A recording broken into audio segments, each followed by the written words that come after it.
Paulo e Silas na prisão. Uma história de louvor no sofrimento. A história de Paulo e Silas na prisão está registrada em Atos dos Apóstolos, capítulo 16, e é uma das passagens mais poderosas e simbólicas do Novo Testamento. Ela não apenas narra um acontecimento marcante da missão apostólica, mas também revela princípios espirituais profundos sobre fé, louvor, sofrimento e libertação. Tudo começa com Paulo e Silas em viagem missionária pela cidade de Filipos, uma colônia romana situada na Macedônia.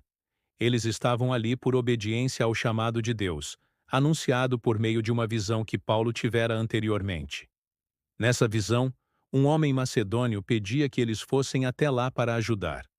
Obedecendo ao Espírito, Paulo e Silas partem e começam a pregar o Evangelho com zelo.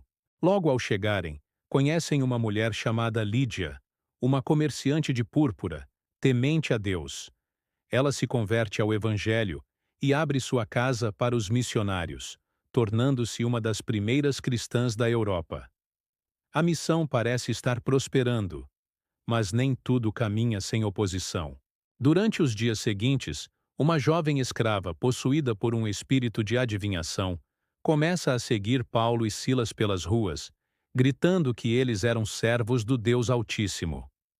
Embora o que ela dissesse fosse verdadeiro, Paulo, percebendo que aquilo vinha de um espírito maligno e não do Espírito Santo, repreende o espírito e o expulsa da jovem. Ela fica livre, mas os donos da escrava, que lucravam com suas adivinhações, ficam furiosos. Eles arrastam Paulo e Silas até as autoridades da cidade, acusando-os de causar desordem e de pregar costumes contrários à lei romana. Seus pés são presos em troncos, e seus corpos feridos são deixados no frio e na escuridão de uma prisão romana. É aqui que começa o coração dessa história. Paulo e Silas, sangrando e machucados, poderiam ter caído no desespero. Poderiam ter perguntado por que Deus permitiu aquilo, mesmo estando em missão. Mas não foi isso que fizeram. A Bíblia diz que por volta da meia-noite, eles estavam orando e cantando hinos a Deus, e os outros prisioneiros os ouviam. Essa atitude é profundamente contraintuitiva. Em vez de lamentar, eles louvavam. Em vez de se revoltarem, adoravam. Em meio à dor, transformaram a cela em altar. Esse momento revela o segredo de um coração moldado pela fé verdadeira. O louvor não depende de circunstâncias, mas da certeza de que Deus está presente mesmo na noite mais escura. Enquanto oravam e cantavam, algo extraordinário acontece. Um forte terremoto sacode a prisão. As portas se abrem. Todas as correntes se soltam. Os prisioneiros ficam livres, mas, ao contrário do esperado, ninguém foge.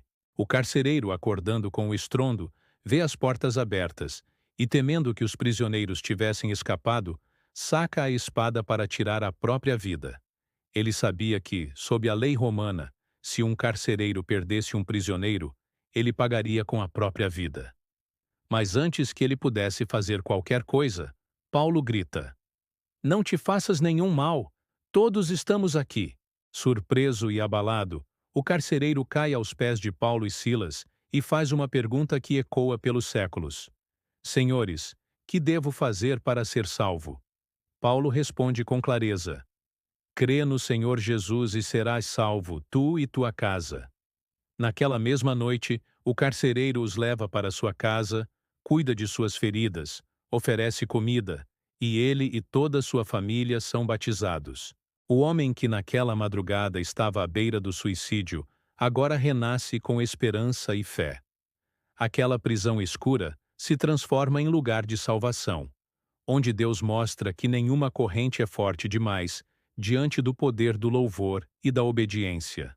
Na manhã seguinte, os magistrados mandam libertar Paulo e Silas, sem saber que eles eram cidadãos romanos, o que tornava a punição que receberam ilegal. Quando descobrem isso, ficam temerosos e vão pessoalmente pedir que eles saiam da cidade em paz. Paulo e Silas, porém, não saem de forma precipitada. Primeiro, voltam à casa de Lídia para confortar os irmãos na fé. Só então partem da cidade, com a certeza de que haviam cumprido uma missão muito maior do que haviam imaginado.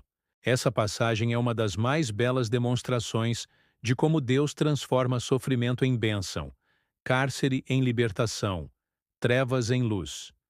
Paulo e Silas nos ensinam que a fidelidade e o louvor têm um poder que vai além do natural. Deus age no meio da adoração. Quando a alma se recusa a murmurar e escolhe confiar, o impossível acontece. Ensinamentos espirituais desta história. A fidelidade atrai a intervenção de Deus. Paulo e Silas estavam em missão. Mesmo diante da injustiça, eles não questionaram a fidelidade de Deus. Confiaram. Quem permanece fiel nos momentos de dor, prepara terreno para o agir sobrenatural. O louvor transforma atmosferas. Eles não apenas suportaram a prisão, mas a transformaram em lugar de adoração. Louvar no meio da dor não é negação da realidade, é afirmar que Deus está acima dela. Há poder quando adoramos no escuro. A meia-noite representa o tempo mais escuro. Mesmo sem luz, eles escolheram glorificar a Deus. O terremoto não veio antes do louvor. Veio como resposta a ele. Deus usa nossas provações para salvar outros. A prisão de Paulo e Silas resultou na salvação de um carcereiro e sua família. Às vezes, a dor que atravessamos é o canal para que outros encontrem Jesus. Não fuja quando as correntes se soltarem. Paulo poderia ter fugido, mas ficou. Sua sensibilidade espiritual fez com que ele percebesse que havia algo maior acontecendo: a conversão do carcereiro. O sofrimento nunca é o fim da história. O plano de Deus não terminou no açoite, nem na prisão. A libertação veio, mas com ela veio também salvação, restauração e expansão do Evangelho.